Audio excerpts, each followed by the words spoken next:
Josh, Tennessee baseball, some people think that they're suddenly a bunch of Nimrods. But your thoughts They're on not getting the hookers this year.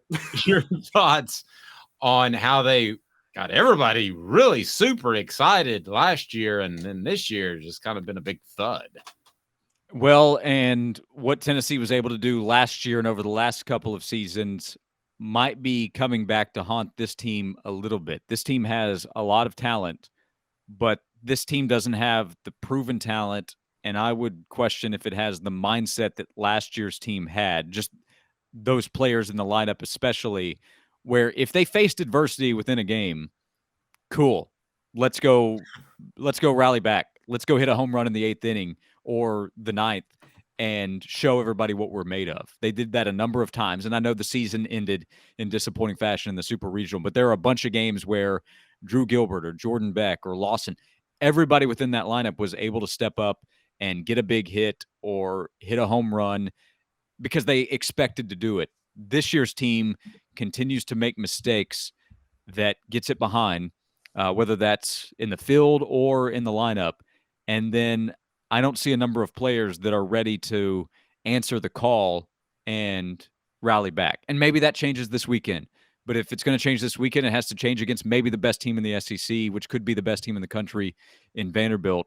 And that's just a big ask. So the reason I say the last couple of seasons may be coming back to haunt this team a little bit, nobody feels bad for the Vols. Arkansas and Vandy had last weekend series and this upcoming weekend series circled. And if they see a team that is vulnerable, all the better. They will take advantage. So Tennessee better be ready, because even though Tennessee is near the bottom of the SEC standings, this series very much matters to Vanderbilt. And at the beginning of the season, thanks to the pitching staff, Tennessee was the number 2 team in the country, with the question being, well, do they belong at number 1?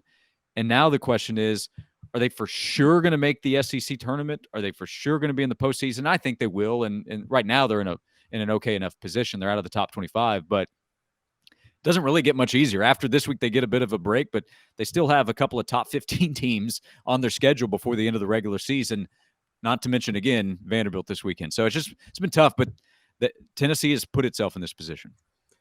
Josh, don't you think, though, there's a bit of a overreaction, freaking out about the Tennessee baseball team, maybe because they expected them to be like last year's team? And look, they had to replace a lot of talent. They've had a brutal slate. They played all of the best. I mean, they played LSU, they played Florida, they played Arkansas. They're about to play Vanderbilt. So they've had one of the most brutal slates of any SEC team. Plus, they replaced a lot of talent. And if the season ends right now, they're in the NCAA tournament. And on top of that, we learned last year, if there's any NCAA tournament where seeding means absolutely nothing, and what you did in the regular season is no indicator whatsoever, it's the baseball NCAA tournament. So don't you think there's a bit too much of an excessive freak out right now? Well, that part is true. That's the last part where you would say, hey, Ole Miss barely got in and then they won the national title. So giving up would be the wrong idea. I would say that this team they'd be fine with the regular season just halting right now. Let's move on to the postseason, get out of some of these series that they have to play. It's just that it's every game almost where they make a mistake and then it starts to compound. And this isn't the same team at the plate for sure. The pitching has been disappointing to where they've already had to shake up the rotation, and Chase Burns has been moved to the bullpen, and they do have a number of arms, and that would be the positive that, hey, since they've had to make a shakeup, they at least have some players to work with there. But this is a program that has changed its expectations. And yes, the competition has been really tough, but Tennessee has made things tough on itself. Tennessee also got swept by Missouri, which is 2-10 against the rest of the SEC when you take out the Tennessee series. So getting swept by Missouri couldn't have helped this team's mindset. I say that they came back and swept Texas A&M, and I thought, okay, maybe Tennessee has responded here. And since then, the response has been really bad. But there is still time left, to your point. And if Tennessee wins the series against Vanderbilt, then next week we're talking about, hey, that's a huge series win. Maybe they can rally from there. But they need to start putting some things together in a hurry. When I was at school many, many years ago at Tennessee, there's a guy named Todd Helton. You probably heard about him. And he made Tennessee baseball a thing. And there have been other times in the 20 or so years, 25 years, I guess, that We have Coming up on 30. 30 years. Yeah. Wow. Okay, so 30 years because 92 we graduated together. But we've seen other times where Tennessee's baseball has kind of been a thing. Last year was a huge thing. But can Tennessee fans realistically hope for more, that they are the championship contender each and every year? Or is this going to be every once in a while a story and then it's not a story? Well, I think Tennessee should hope to be an NCAA tournament team every year. Yeah. And if you are that, then you have a shot. To Caleb's point earlier, get in and you have a shot, because it's not easy, but it's not single elimination. There are ways to advance no matter what position you're in. It's realistic for that to happen. And with the salary that they are paying Tony Vitello, and with his ability to recruit, and with what they're going to be putting into facility upgrades, then yeah, expectations should be high for Tennessee baseball. If the expectation is go to the World Series every year, that's unfair. But it's fair to expect more than this from Tennessee's baseball team. They were the preseason number 2 team in the country, so they should be a lot better.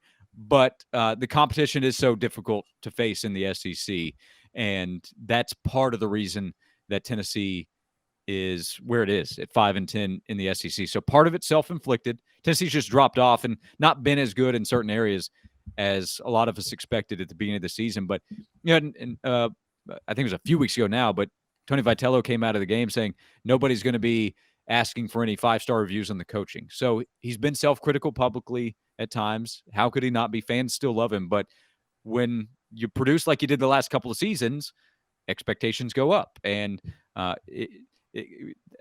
another comment from Tony Vitello was, there's no like halfway in Tennessee fan. Tennessee fans bleed orange, and that's all they care about. And that's what's going to come with a program that's on the rise. Yeah, the head scratcher to me is I thought the pitching would be where they made their hay. And that, yeah, I mean the pitching just hasn't been everything that they hoped. The mistakes in the field have been disastrous. Tennessee does not create enough opportunities, striking out too much at the plate, errors in the field, which then give the other teams opportunities, pitching not strong enough a lot of the time.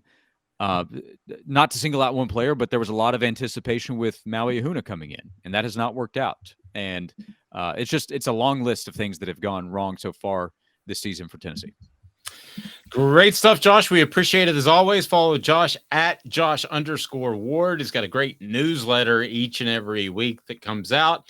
And if you're in Knoxville or want to app it, however you want to do that, he's on the Sports Animal. We certainly appreciate it, Josh. We will talk to you soon. Have a great day. High five, man. You got it. Thanks, guys. Don't get too stoned on 420 day, by the way. all rules are off. Well, again, 3 kids, 5 and under. I'm delirious, so you could confuse me for that. But it's simply Josh is practically stoned as a bat right now. It's sleep deprivation and caffeine overload. So that's the combination that I often go through my days with gleefully. I've been there, brother. Have a blessed day. Yeah, thanks, guys.